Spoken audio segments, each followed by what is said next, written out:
नमस्कार. मी डॉक्टर अंजली. आज आपण एका अशा गंभीर पण दुर्लक्षित विषयावर बोलणार आहोत जो लहान मुलांपासून ते वृद्धांपर्यंत अनेक लोकांना वर्षानुवर्षे त्रास देतो. तो म्हणजे शरीरात साचलेला जुना कफ.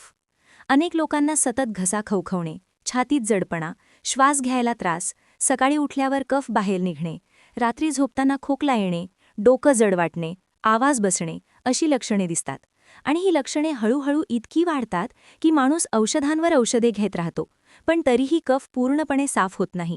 कारण आजपर्यंत तुम्ही कफ बाहेर काढण्याचा प्रयत्न केला, पण तो मुळापासून नष्ट करण्याचा उपाय कुणी सांगितला नाही. शरीरात साचलेला कफ हा एका दिवसात किंवा आठवड्यात तयार होत नाही. तो अनेक वर्षांच्या चुकीच्या खाण्यापिण्याच्या सवयी, थंड पदार्थांचे अतिसेवन, रात्री उशिरा जेवण, पाणी कमी पिणे, झोपेची अनियमित वेळ, धूळ, धूर, प्रदूषण यामुळे हळूहळू साचत जातो. आणि एक दिवस असा येतो की कफ इतका घट्ट होतो की तो सहज बाहेर पडतच नाही. अशावेळी गोळ्या, सिरप, वाफ घेणे हे सगळे तात्पुरते उपाय ठरतात. काही वेळ आराम मिळतो, पण पुन्हा तोच त्रास परत येतो, कारण कफाची मूळ कारणे तशीच राहतात. आज मी तुम्हाला जे सांगणार आहे तो उपाय अनेक लोकांना माहीत नाही, म्हणूनच याला गुप्त घरगुती उपाय असं म्हटलं जातं. हा उपाय इतका सोपा आहे की तुम्हाला तो ऐकून आश्चर्य वाटेल. आणि सर्वात महत्त्वाचं म्हणजे हा उपाय केवळ 7 दिवस नियमित केला तर वर्षांपासून साचलेला कफ हळूहळू वितळून पूर्णपणे साफ होण्यास मदत करतो. यासाठी तुम्हाला कोणत्याही डॉक्टरांच्या औषधांची गरज पडणार नाही. महागड्या औषधांवर पैसे खर्च करावे लागणार नाहीत. आणि शरीरावर कोणताही दुष्परिणाम होणार नाही. कारण हा उपाय पूर्णपणे घरगुती आणि नैसर्गिक आहे. पण लक्षात ठेवा, हा उपाय जरी साधा असला तरी तो योग्य पद्धतीने आणि योग्य वेळी केला तरच त्याचा परिणाम दिसतो. अनेक लोक चूक इथेच करतात की उपाय ऐकतात, पण तो अर्धवट करतात किंवा 2-3 दिवस करून सोडून देतात आणि मग म्हणतात की काहीच फरक पडला नाही. म्हणून आज या व्हिडिओमध्ये मी तुम्हाला सगळं अगदी नीट आणि क्रमाने समजावून सांगणार आहे. तुम्हाला काय खायचं आहे, कधी खायचं आहे, किती प्रमाणात घ्यायचं आहे आणि कोणत्या लोकांनी हा उपाय नक्की करावा, कोणत्या लोकांनी थोडी काळजी घ्यावी, हे सुद्धा मी स्पष्ट सांगणार आहे. कारण प्रत्येक उपाय सगळ्यांसाठी सारखा नसतो, पण हा उपाय बहुतेक लोकांना सुरक्षित आणि फायदेशीर ठरतो. विशेषतः ज्यांना सतत कफाचा त्रास आहे, ज्यांना सकाळी उठल्यावर छाती साफ होत नाही, ज्यांना थोडं चाललं तरी धाप लागते, ज्यांना रात्री झोप लागत नाही खोकल्यामुळे, ज्यांचा आवाज कायम बसलेला असतो, अशा सर्वांसाठी हा उपाय खूप उपयोगी आहे. आणि हा उपाय झोपण्यापूर्वी फक्त 2 गोष्टी खाण्यावर आधारित आहे. हो, फक्त 2 गोष्टी, आणि त्यासुद्धा सहज घरात मिळणाऱ्या. पण त्या 2 गोष्टींची निवड आणि त्यांचा योग्य वापर हाच या उपायाचा खरा गुपित आहे. पुढच्या भागात आपण थेट त्या 2 गोष्टी कोणत्या आहेत, त्या शरीरात कफावर कशा काम करतात आणि 7 दिवसात कफ कसा वितळून बाहेर पडतो हे सविस्तर पाहणार आहोत. पुढचा भाग नक्की पहा, कारण तिथेच खरा उपाय सांगितला जाणार आहे. आणि जर तुम्हाला हा विषय महत्त्वाचा वाटत असेल तर हा व्हिडिओ शेवटपर्यंत नक्की पहा, कारण अर्धवट माहिती घेतली तर फायदा होत नाही. पूर्ण माहिती घेतली तरच शरीर कायमस्वरूपी निरोगी राहू शकते. आता आपण भाग दुसरा पाहूया. या भागात आपण थेट त्या 2 गोष्टी कोणत्या आहेत आणि त्या शरीरात साचलेल्या जुन्या कफावर नेमकं कसं काम करतात हे सविस्तर समजून घेणार आहोत. अनेक लोक विचारतात की एवढा जुना कफ जो वर्षानुवर्षे छातीत बसलेला आहे तो फक्त घरगुती गोष्टींनी कसा काय साफ होऊ शकतो. तर याचं उत्तर समजून घेण्यासाठी आधी कफाची प्रकृती समजून घेणं गरजेचं आहे. कफ हा थंड आणि चिकट प्रवृत्तीचा असतो. जेव्हा शरीरात थंडपणा वाढतो, पचनशक्ती कमी होते, तेव्हा हा कफ घट्ट होत जातो आणि श्वसन मार्गात साठू लागतो. अशावेळी जर आपण पुन्हा पुन्हा थंड पदार्थ घेतले, रात्री उशिरा जेवण केलं, दिवसभर पाणी कमी प्यायलो, तर हा कफ अजून घट्ट होतो. म्हणून कफ वितळवण्यासाठी शरीरात उष्णता निर्माण करणाऱ्या पण सौम्य अशा गोष्टींची गरज असते. आणि आज मी तुम्हाला ज्या 2 गोष्टी सांगणार आहे त्या अगदी याच तत्वावर काम करतात. पहिली गोष्ट आहे ती म्हणजे गूळ. गुळामध्ये नैसर्गिक उष्ण गुणधर्म असतो, जो शरीरातील थंड कफ हळूहळू मऊ करतो आणि त्याला वितळवण्याचं काम करतो. अनेक लोक साखर वापरतात, पण साखर कफ वाढवते तर गूळ कफ कमी करतो. गूळ छातीत साचलेला चिकटपणा कमी करतो, घसा मोकळा करतो आणि फुफ्फुसांमध्ये साचलेला कचरा बाहेर काढण्यास मदत करतो. दुसरी गोष्ट आहे ती म्हणजे काळी मिरी. काळी मिरीला तीक्ष्ण आणि उष्ण गुणधर्म असतात, जे थेट कफाच्या मुळावर परिणाम करतात. काळी मिरी कफाला तोडते, छातीतला जडपणा कमी करते, श्वसननलिका स्वच्छ करते आणि खोकला कमी करण्यास मदत करते. जेव्हा गूळ आणि काळी मिरी एकत्र घेतली जाते तेव्हा त्यांचा परिणाम अनेक पटींनी वाढतो. गूळ कफ मऊ करतो आणि काळी मिरी तो कफ तोडून बाहेर ढकलण्याचं काम करते. ही जोडी आयुर्वेदात खूप जुनी आणि प्रभावी मानली जाते. पण इथेच अनेक लोक चूक करतात, ते म्हणजे प्रमाण आणि वेळ.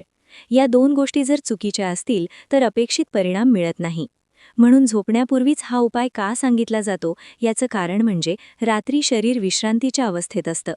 त्यावेळी घेतलेली ही मिश्रणं छातीत खोलवर जाऊन काम करते. झोपेत शरीर स्वतः दुरुस्तीचं काम करत असतं आणि त्याचवेळी हा उपाय कफ वितळवण्याचं काम करतो. त्यामुळे सकाळी उठल्यावर छाती हलकी वाटते, कफ सैल झालेला जाणवतो आणि हळूहळू तो बाहेर पडायला लागतो. अनेक लोकांना पहिल्या 2-3 दिवसातच फरक जाणवतो, पण खरा बदल 7 दिवस नियमित केल्यावर दिसतो. कारण जुना कफ थरांमध्ये साचलेला असतो. तो एकाच दिवसात पूर्णपणे निघत नाही. म्हणून 7 दिवसांचा कालावधी खूप महत्त्वाचा आहे. या काळात तुम्हाला काही गोष्टी टाळणं देखील गरजेचं आहे. जसं की थंड पाणी, फ्रीजमधले पदार्थ, रात्री दही, ताक, आईस्क्रीम, थंड पेय हे सगळं पूर्णपणे बंद ठेवायचं आहे. कारण हे सगळं कफ वाढवणारं आहे. जर उपाय करत असताना तुम्ही हे सगळं घेत राहिलात तर फायदा कमी होईल. म्हणून उपाय जितकाच महत्त्वाचा आहे तितकीच काळजी घेणं देखील गरजेचं आहे. या भागात आपण या दोन गोष्टींचा परिचय आणि त्यांचा कफावर होणारा परिणाम समजून घेतला. पुढच्या भागात मी तुम्हाला या उपायाची अचूक पद्धत, प्रमाण किती घ्यायचं, कसं तयार करायचं, कोणत्या लोकांनी थोडी काळजी घ्यायची आणि 7 दिवसांनंतर काय बदल अपेक्षित असतात हे सगळं अगदी स्पष्टपणे सांगणार आहे. म्हणून पुढचा भाग नक्की पहा, कारण तिथेच संपूर्ण उपायाची किल्ली आहे. आता आपण भाग 3 आणि शेवटचा भाग सुरू करूया. या भागात मी तुम्हाला या उपायाची अचूक पद्धत, प्रमाण, काळजी आणि 7 दिवसानंतर शरीरात कोणते बदल दिसतील हे सगळं सविस्तर सांगणार आहे. त्यामुळे हा भाग पूर्ण ऐकणं खूप महत्त्वाचं आहे, कारण इथेच अनेक लोक चूक करतात आणि मग म्हणतात की उपाय करूनही फरक पडला नाही. सर्वात आधी पद्धत समजून घ्या. झोपण्याच्या अगदी अर्धा तास आधी हा उपाय करायचा आहे. रात्रीचं जेवण हलकं असावं, फार तेलकट, जड पदार्थ खाल्लेले नसावेत. आता एक छोटा गुळाचा तुकडा घ्यायचा आहे, साधारण एका लहान सुपारी एवढा. त्यापेक्षा मोठा नको, कारण प्रमाण जास्त झालं तर पचनावर ताण येऊ शकतो. त्या गुळाच्या तुकड्यावर 2 काळी मिरी घ्यायच्या, त्या चांगल्या ठेचून घ्यायच्या, म्हणजे त्यांचा रस बाहेर यायला हवा. आता ती ठेचलेली काळी मिरी त्या गुळावर लावायची आणि हा गुळ हळूहळू चघळत चघळत खायचा. गिळून टाकायचा नाही, कारण हळू चघळल्याने तो रस थेट घशात आणि छातीत उतरतो आणि तिथेच कफावर काम सुरू करतो. गूळ पूर्ण विरघळेपर्यंत तोंडात ठेवायचा. त्यानंतर वरून पाणी अजिबात प्यायचं नाही. ही खूप महत्त्वाची सूचना आहे. अनेक लोक लगेच पाणी पितात, त्यामुळे उपायाचा प्रभाव कमी होतो. हा उपाय घेतल्यानंतर थेट झोपायचं आहे. मध्ये काही खाणं पिणं नाही, बोलणं कमी ठेवायचं आहे आणि शांत झोप घ्यायची आहे. आता हा उपाय सलग 7 दिवस करायचा आहे. मध्ये एकही दिवस चुकवायचा नाही, कारण जुना कफ थरांमध्ये साचलेला असतो. पहिल्या 2 दिवसात वरचा थर मऊ होतो. 3ऱ्या-4थ्या दिवशी आतला कफ सैल व्हायला लागतो. 5व्या-6व्या दिवशी सकाळी उठल्यावर कफ जास्त प्रमाणात बाहेर पडू शकतो. घसा साफ करताना, खोकताना छातीतून कफ निघतोय असं जाणवेल. काही लोक घाबरतात, पण घाबरण्याचं काहीच कारण नाही. उलट हे चांगलं लक्षण आहे, कारण शरीरातील साचलेला कचरा बाहेर पडतोय. याचा अर्थ उपाय योग्य दिशेने काम करतोय. 7व्या दिवशी छातीत हलकेपणा जाणवतो, श्वास मोकळा लागतो, झोप सुधारते, रात्रीचा खोकला कमी होतो आणि आवाज स्वच्छ होतो. आता काही महत्त्वाच्या काळजीच्या गोष्टी ऐका. ज्यांना खूप जास्त आम्लपित्ताचा त्रास आहे, ज्यांना पोटात जळजळ होते, त्यांनी गुळाचं प्रमाण थोडं कमी ठेवायचं आहे आणि काळी मिरी एकच घ्यायची आहे. गर्भवती महिलांनी हा उपाय सुरू करण्याआधी तज्ज्ञांचा सल्ला घ्यावा. लहान मुलांना हा उपाय देताना प्रमाण फारच कमी ठेवायचं आहे. अर्धा गुळाचा तुकडा आणि 1 चिमूटभर काळी मिरी पुरेशी आहे. या 7 दिवसात दिवसभर कोमट पाणी प्यायचं आहे. थंड पाणी पूर्ण बंद ठेवायचं आहे. फ्रीजमधले पदार्थ, आईस्क्रीम, थंड पेय, रात्री दही, ताक, केळी हे सगळे पदार्थ टाळायचे आहेत, कारण हे कफ वाढवतात. सकाळी उठल्यावर 2-3 खोल श्वास घ्यायचे आहेत आणि छाती हलकी करण्यासाठी थोडं चालायचं आहे, पण लगेच थंड हवा अंगावर घ्यायची नाही. आता 7 दिवस पूर्ण झाल्यानंतर काय करायचं, हा प्रश्न अनेक लोक विचारतात. 7 दिवसानंतर हा उपाय थांबवायचा आहे. रोज रोज करण्याची गरज नाही, पण महिन्यातून एकदा 3 दिवस हा उपाय केला तर कफ पुन्हा साचत नाही आणि शरीर स्वच्छ राहायला मदत होते. सर्वात महत्त्वाचं म्हणजे कफ साफ झाल्यावर पुन्हा जुन्याच सवयी सुरू करू नका. रात्री उशिरा जेवण, थंड पदार्थ जास्त खाणं, पाणी कमी पिणं हे सगळं टाळलं तरच हा फायदा टिकून राहतो.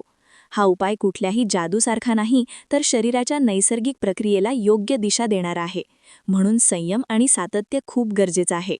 अनेक लोक औषधांवर अवलंबून राहतात, पण औषधं लक्षणं दाबतात. हा उपाय मुळापासून काम करतो. म्हणून थोडा वेळ द्या आणि पूर्ण पद्धत पाळा. जर तुम्हाला हा उपाय उपयोगी वाटला असेल तर तो इतर गरजू लोकांपर्यंत नक्की पोहोचवा. कारण आजूबाजूला अनेक लोक कफाच्या त्रासाने त्रस्त आहेत आणि योग्य माहिती नसल्यामुळे ते वर्षानुवर्षे त्रास सहन करत आहेत. हा व्हिडिओ शेवटपर्यंत पाहिल्याबद्दल धन्यवाद. तुमचं आरोग्य तुमच्या हातात आहे. योग्य वेळी योग्य उपाय केला तर शरीर स्वतः बरे होऊ शकतं. शेवटी एक महत्त्वाची विनंती. जर तुम्हाला हा व्हिडिओ उपयोगी वाटला असेल, आज दिलेली माहिती तुमच्या किंवा तुमच्या कुटुंबातल्या कुणाच्या तरी कामाची असेल, तर आत्ताच हा चॅनल सबस्क्राईब करा. कारण इथे तुम्हाला रोज अशाच उपयुक्त, विश्वासार्ह आणि सोप्या घरगुती उपायांची माहिती मिळणार आहे, जे थेट तुमच्या आरोग्याशी संबंधित आहेत. चॅनल सबस्क्राईब केल्यानंतर खाली दिसणाऱ्या बेल आयकॉनवर नक्की क्लिक करा, जेणेकरून पुढचा कोणताही महत्त्वाचा व्हिडिओ तुमच्यापर्यंत सर्वात आधी पोहोचेल. आजच्या धावापळीच्या जीवनात आरोग्याची योग्य माहिती वेळेवर मिळणं खूप गरजेचं आहे आणि हीच माहिती आम्ही तुमच्यापर्यंत पोहोचवत आहोत. म्हणून आत्ताच सबस्क्राईब करा, बेल आयकॉनवर क्लिक करा आणि हा व्हिडिओ जास्तीत जास्त लोकांपर्यंत शेअर करा. मी डॉक्टर अंजली तुम्हा सगळ्यांना निरोगी आणि आनंदी आयुष्याच्या शुभेच्छा देते. धन्यवाद.